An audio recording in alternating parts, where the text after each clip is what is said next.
বাচ্চাদের টিফিন বলুন বা সকালের নাস্তা বলুন, লোভনীয় হওয়ার সাথে সাথে যদি স্বাস্থ্যকর আর খুবই সুস্বাদু হয় তাহলে কত ভালো হয় বলুন, তাই না? আসসালামু আলাইকুম মাই ইউটিউব ফ্যামিলি। দেশ বা দেশের বাইরে যে যেখানে আছেন সকলকে আমার সালাম। সকলে সুস্থ থাকুন, ভালো থাকুন আর নেক পথে চলুন, এই দোয়াই করি আল্লাহ পাকের কাছে। আর আপনারাও আমাদের জন্য দোয়া করবেন, আমরা যেন সুস্থ সবল থাকতে পারি আর নেক পথে চলতে পারি। ফ্রেন্ডস, আজ নিয়ে এসেছি খুবই সুস্বাদু আর লোভনীয় আর স্বাস্থ্যকর একটা নাস্তা রেসিপি, যেটা আপনাদের বাচ্চাদের টিফিনে দিতে পারেন বা সকালের নাস্তাতেও বানাতে পারেন বা ডিনারেও এটা বানানো যায়। বানানো খুবই সোজা, একবার দেখলেই আপনারা এটা বানাতে পারবেন। তাই আপনাদের কাছে অনুরোধ, ভিডিওটি প্রথম থেকে শেষ পর্যন্ত দেখবেন, স্কিপ করবেন না। চলুন শুরু করি। বিসমিল্লাহির রহমানির রহিম। এখানে আমি চাল নিয়েছি 1 বাটি। এই চালটা আমরা রোজ যে চালের ভাত রান্না করি বাড়িতে, সেই চাল। আপনারা চাইলে আতপ চালও নিতে পারেন। চালটাকে আমি সারা রাত ভিজিয়ে রেখেছিলাম। এবার পানি ঝরিয়ে একটা গ্রাইন্ডিং জারে নিয়ে নিচ্ছি।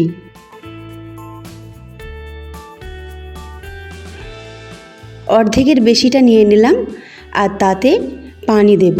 যে বাটির মাপ করে আমি চালটা নিয়েছি সেই বাটির মাপ করে 1 বাটি পানি নিলাম। চালটা আমি নিয়েছিলাম 1 বাটি। এবার এটাকে ভালো করে ব্লেন্ড করে নেব। পুরো চালটাকে আমি ব্লেন্ড করে নিয়েছি। 1 বাটি পানি দেই। এবার একটা পাত্রে ঢেলে নিয়েছি আর গ্রাইন্ডিং জারে একটু পানি দিলাম। এই যে বাটিটা দেখছেন, এই বাটিটার 4 ভাগের 1 ভাগ পানি দিয়ে ভালো করে গ্রাইন্ডিং জারটাকে এইভাবে নাড়িয়ে নাড়িয়ে নিয়ে আমি ওই পানিটা ঢেলে দেব ব্যাটারের মধ্যে।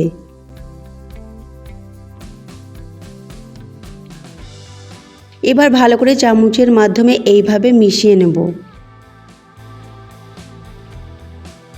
এবার এটাকে ঢাকনা চাপা দিয়ে 10 মিনিট রেস্টের জন্য রাখবো। 10 মিনিট পর ফিরে আসছি। ভালো করে এটাকে এইভাবে চামচের মাধ্যমে একটু নাড়াচাড়া করে নেব।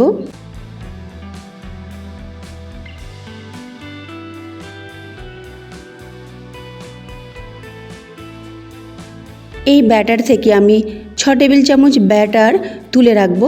সবটা আমি করব না, সেই জন্য এটা তুলে আলাদা রেখে দিচ্ছি।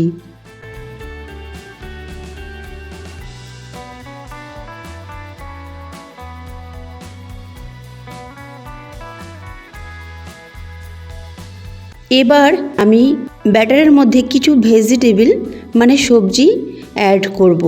এখানে আমি কিছু কাঁচা লঙ্কা দিলাম, মানে 2টো কাঁচা লঙ্কা দিয়েছি, একেবারে ফাইনলি চপ করেছি। বিট নিয়েছি, একটা ছোট বিটের অর্ধেক, যেটাকে আমি গ্রেটারের মাধ্যমে একেবারে ফাইনলি চপ করেছি। আর গাজরও নিয়েছি অর্ধেক। দেখুন কেমন চপটা করেছি। এই রকম কিন্তু করতে হবে, গ্রেটার হলে খুব ভালো হয়। তো এরকমভাবে আপনারা গ্রেট করে নেবেন। আর ধনেপাতা কিছু নিয়েছি।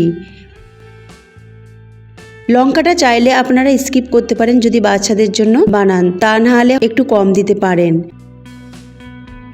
গাজর আর বিট খেলে আমাদের খুবই উপকার হয় আমাদের শরীরের জন্য। আপনারা জানেন প্রচুর পরিমাণে ভিটামিন রয়েছে এর মধ্যে।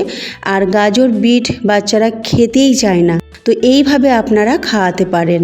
এটা খুবই স্বাস্থ্যকর একটা খাবার আমি তৈরি করেছি আজকে।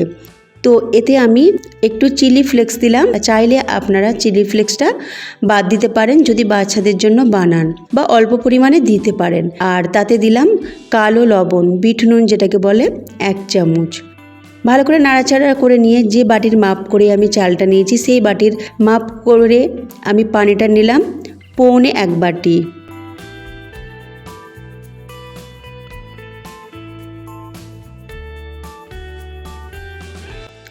এবার ব্যাটারের কনসিস্টেন্সিটা একটু ফলো করবেন। আমি একটু নাড়াচাড়া করে দিয়ে একটুখানি লবণ দিলাম, এই 1 পিঞ্চ লবণ দিলাম, কারণ বিট নুন দিয়েছি তো লবণটা আমার মনে হচ্ছিল দিলে ভালো হয়, সেই জন্য 1 পিঞ্চ লবণটা দিলাম। এবার এটাকে খুব ভালোভাবে নাড়াচাড়া করে নিয়েছি। ব্যাটারের কনসিস্টেন্সিটা হবে একদম দুধের মতো, যে প্যাকেটের দুধ আমরা বাড়িতে ব্যবহার করি সেই দুধের মতো একেবারে এর কনসিস্টেন্সিটা হবে। তো সেই হিসাবে আপনারা পানিটা দেবেন।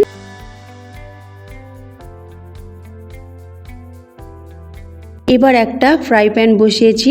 প্যানটাকে খুব ভালো করে গরম করে নিতে হবে প্রথমে, তারপরে গ্যাসের ফ্লেমটা মিডিয়াম টু হাইয়ের মধ্যে রাখবেন। তারপরে ব্যাটারটা দিয়ে এইভাবে নাড়াচাড়া করে দেবেন, চারিদিকে ছড়িয়ে দেবেন। তারপরে এটা বসিয়ে রাখবেন 2 মিনিট। যখন দেখবেন চারধারে একটু ছেড়ে ছেড়ে যাচ্ছে তখন এটা তুলে নেবেন। আমি এখানে একটু সামান্য তেল দিচ্ছি, আপনারা চাইলে তেল নাও দিতে পারেন। এটা তেল না দিয়েও আমি বানিয়ে দেখাবো। তো একটু সামান্য ধারে ধারে তেল দিয়ে দিলাম ব্রাশের মাধ্যমে।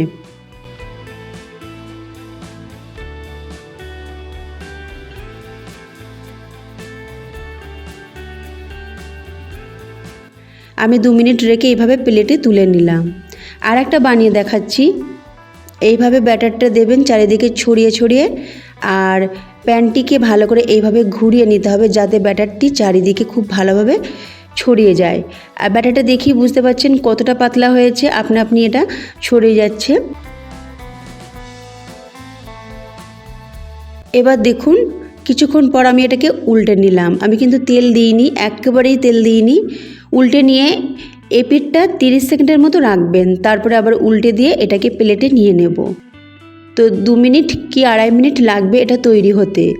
দেখুন কত সুন্দর লাগছে, দেখতে খুবই লোভনীয় আর খেতেও খুবই সুস্বাদু আর খুবই স্বাস্থ্যকর একটা খাবার তৈরি করলাম আজকে আমি। আর যে কোনো তরকারির সাথে এটা আপনারা খেতে পারেন, মাংস রান্নার সাথে খেতে পারেন, আর বাচ্চাদের সস দিয়েও দিতে পারেন বা জ্যাম দিয়েও দিতে পারেন। ওরা কিন্তু খুবই মজার সাথে এটা খাবে। যারা সবজি খায় না তাদেরকে এইভাবে বানিয়ে আপনারা খাওয়াতে পারেন। আর এটা অনেকক্ষণ কিন্তু নরম থাকে, খুবই নরম তুলতুলে হয় এটা। তো ফ্রেন্ডস, আজকের রেসিপি আপনাদের কেমন লেগেছে অবশ্যই কমেন্টে আমাকে জানাবেন।